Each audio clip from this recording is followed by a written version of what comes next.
Хичээл номер 2. Номтой нөхөрлөх учир.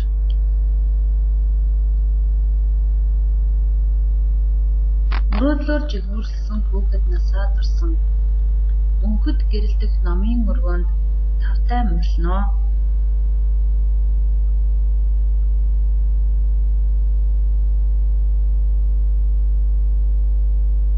За энэ бүх хоёр дахь хичээл маань үндсэн мөн 6 зөвлөгөөтэй байгаа.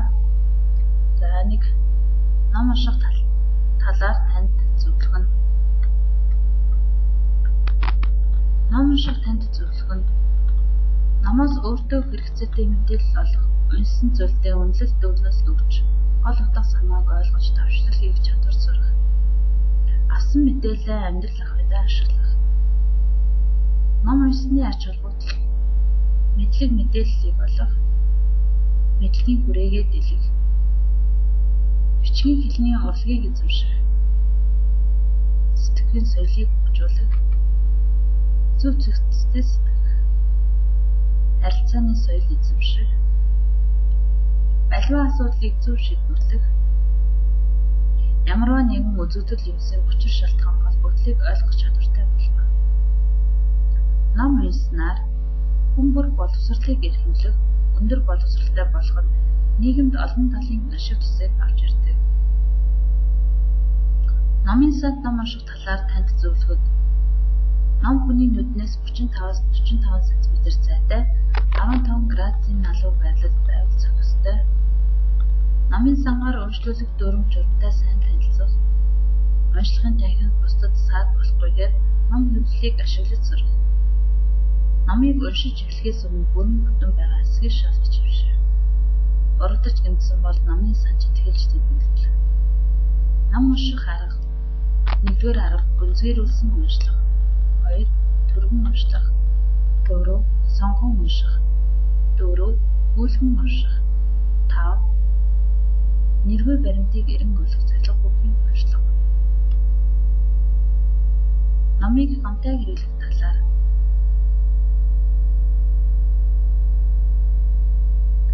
Номыг соёлтой хэрэглэж сурах нь хуудсыг зөвхөн эргүүлэхээс эхэлнэ. Номын хуудсан дээр зур тэмдэглэл хийхгүй байна. Хуудсыг урьж тасдах, нотлох, баллах зэрэг мэдээллийг олох байх. Хэрэгцээтэй үед номын авч ургыг ашиглаж зааших. Номыг олон хүн ашигладаг учраас уншлагын эрүүл ахуйн мэдлэгтэй байх. Номын тухай зөрчсөн үгнээс дуртан бол уншиж бидгээд ном сайхан уулзж ярихад нөхөд сайхан. Эмийг сэтгэлээр эрдмийг хичээлээр, эрлийг сургаар эрдмийг хичээлээр. Алт мөнгийг уулмд оголов аавс сурсан төрөхгүй.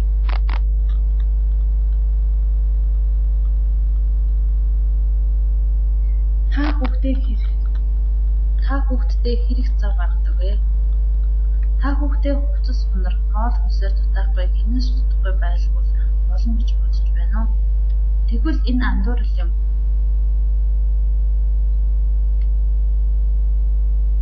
Хүүхдтэйгээ байнгын ялцаж, хамт тоглож, бодол санааг нь байнгын сонсож байх нь хүүхдэд юунаас ч илүү шаардлагатай байдаг гэжээ.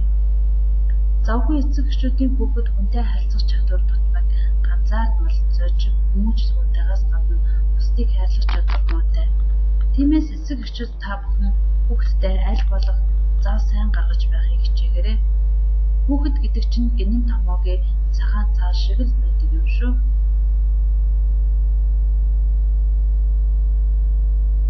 Тиймээс эцэг эхчүүд та бүхэндээ дараах бахан үүлгийг уншиж өгье.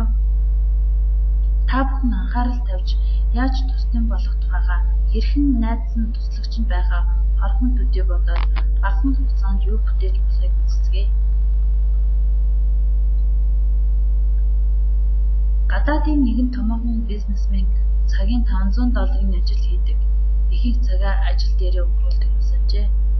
Тэр 7 настай ганцхүүртэн ам бол гуруулаа ажээ. Гэр орнон дутагдж гачиг үзүүлгүй. Элбэг ханхлав. Нэгэн өдөр гэртээ ирдэл хүн аавыгаа тэрэн авч "Аава, та цагт хэдэн төгрөгөөр ажилладаг юм бэ?" хэмээн асуужээ.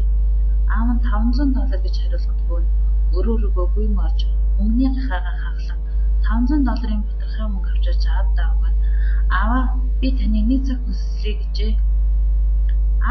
Хүү аавтайгаа хамт байхын тулд маш удаан.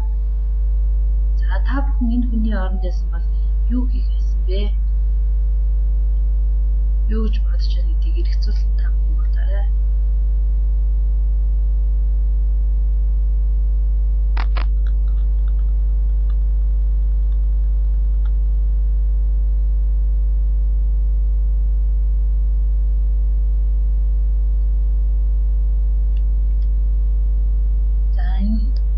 Хичээлийн дугаар маань номтой нөхөрлөлийн учир гэсэн сэдвээс явж байгаа болохоор та бүхэндээ дараагаас бахан сурвалжийг ялъя.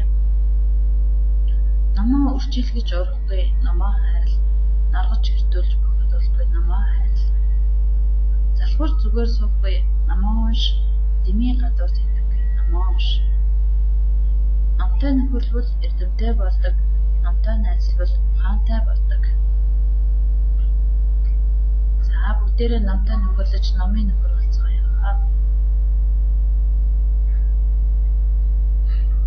Эцэг эхчүүд дараах 1-5 дугаар ангийн хичээлээс гадуур заавал унших номын зохиолыг тас хүүхдүүдэд уншиж олж хүсдэг. Жишээ нь 3 дугаар анги руу бид оръё. 3 дугаар ангийн Монголын уран зохиол. Ариун сэтгэл, газар жаалууд, дөрвөн үлрэл, 80 настай жаалууд, аваахаа овогт гэрийн үлгэр, одод өглөөр хаана очдөг вэ? Айгаас илгээсэн цагтл, өвөө хэдэн настай вэ?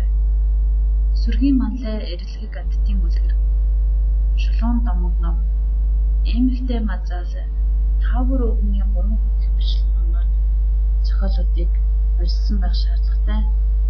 Дэлхийн уран зохиолоос Нусны мухаа дэгдэхээ гэрчлэн байна. За 5 дугаар анги руу оръё. Бор борын болжмор, гавьяа дүүсийн мөрөөдөл, нутгийн чулуу, ямаагийн тухай өгүүлэг, отхон өгүүлэг, төвөр зохиол, өсвөрч төрөс, хос товрог, дэлхийн уран зохиолоос төргийн нэрийн зохиол, муу өгүүлэг, шин зэрэг датгуусан амтны үлгэр, цаасан хатан, пелка зорго хоёр, эрхийн чиний хэр, эрэлхэг тосоо хандаг гэх хүчлэн зохиол байна. Мөн эдгээрээс гадна бидний монгол хэлний хичээл заавал ашиглах вебсайтууд байдаг.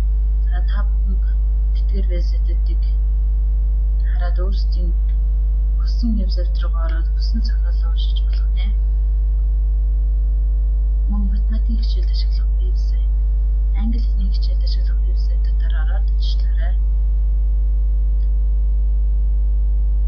Ингээд 20 дугаар хичээл маань төгсөж байна. Хичээл номер 1. Ардын сургууль хүмүүжүүлэх уламжлал. 1. Хүүхдийг хүмүүжүүлэх Монгол ардын сургууль хүмүүжүүлэх уламжлалаас. Хүнээр хүн хийж авна гэдэг бол эцэг эхчүүдийн ихээхэн тулгамддаг зүйлүүдийн нэг юм. Гэхдээ манай монголчууд хүүхдийг багаас нь зөв хүмүүжүүлж хүнээр хүн хийж авахдаа олон 10 жилийн ариун туршлагатай ард түмэн юм. Хүүхдийг сургууль хүмүүжүүлэхэд дараах зүйлсийг мөрдөх нь чухал. Үүнд ардын сургууль хүмүүжүүлэх 10 зарчмаас. 1. Хүүхдээ зөв хайрал. 2. Хүүхдээ хамгаалж ав. 3. Хүүхдтэй сайнаар үлгэрэл. 4. Хүүхдтэйгээ хамт тоглож наад. 5. Хүүхдтэй цуг үйл хий. 6. Хүүхдтэй амьдрах ухаан заа. 7. Өөрийнх нь хүч чадлыг хэлж өг. 8. Чих зөөлөнтэй болов. 9. Хүүхдээсээ ирээн барааны хүүн уу. 10. Хүүхдэд дурсах юмтай амьдарч сурах. Мөн хүүхдэд зэрлэг 6 зүйл байдаг. Манай монголчууд өөр хүүхдийнхээ хүмүүжүүлэлт гойд анхаарч биеэр үлгэрлэн хүмүүжүүлэх, гэрийн багшид шав оруулах зэргээр өөрсдийн ач төрөх ухааны өрмөц орлог тахирсан аргыг олсон хэлдэг байна. Нийт үндэсний хэмжээнд хүүхдэд зэрлэг 6 зүйлийн сургаалыг айл гэрээс эхлээд ахс дэс төрийн бодлогод баримталж ирсэн. Үүнд 1. Гашуунаар гүйддэг. Арх дарсмыг согтууруулах хундаа хүүхдийн ойн хонд муугаар нүддэг. 2. Амтнаар гүйцдэг. Их чихэрлэг зүйл хэрэглэснээр шүд муулдаг. 3. Өнгөнд бүү шунал. Хүүхдийг багаас нь үнэт зүйл идэвхжүүлснээс хожим хитрхий заман болдог. 4. Мөнгөнд бүр шумал. Хитрхий тасалхаас болгоомжилж аав ээжийн ариун цагаан буйныг арвижуулан тавьдаг. 5. Улайгүй үзүүл. Хүүхдэд улай үзүүлэх, элдв хорон үг хэлэх, хэрэлдэх, зодтолдох зэрэг үйлдэлийг үзүүлэхгүй байв. 6. Нойрондгүй автуул. Манай ард түмэн ургах нартай уралдан босож ажил төрлөө амжилдаг. Хитрхийг унтахын цаг хугацаа алдах аюултай. Мөн монголчуудын хүүхдэд хүмүүжүүлэх арга ухаанд 3 хүртэлх насны хүүхдээ хаа мэд дээдэлж 5 хүртэлх насны хүүхдийг хатан мэд хайрлан 5-аас дээш насны хүүхдээ харцын насаар харьцаж 13-аас дээш насны хүүхдээ найзын насаар харьцаарай гэж сургасан байдаг. За ингээд 1-р хичээл төслөө. Анхаарал тавьсан та бүхэндээ баярлалаа.